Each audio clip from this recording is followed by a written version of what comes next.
સુરતમાંથી ચોંકાવનારી ઘટના સામે આવી છે। પાંડેસરા વિસ્તારમાંથી ઝડપાયેલા શંકાસ્પદ પનીરના સેમ્પલ ફેલ જાહેર થયા છે।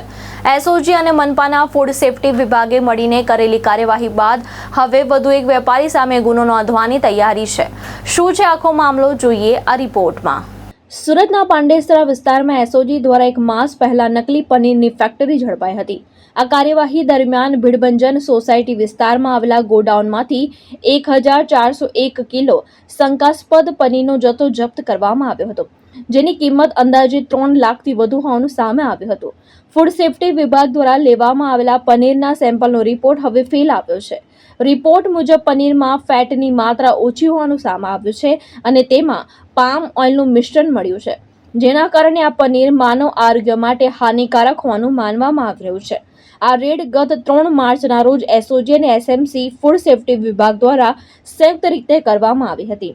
કાર્યવાહી દરમિયાન પામોલિન તેલના 16 ભરેલા ડબ્બા પણ જપ્ત કરવામાં આવ્યા હતા। હવે રિપોર્ટ ફેલ આવતા સંબંધિત પનીર વિક્રેતા સામે ગુનો નોંધવાની કાર્યવાહી હાથ ધરવામાં આવી રહી છે। હું MJ Rana, food safety officer, Surat મહાનગરપાલિકા। કઈ જગ્યા પર સેમ્પલ લેવા ગયેલા હતા, કોણ કોણ સાથે જોડાયેલું હતું, શું હતું?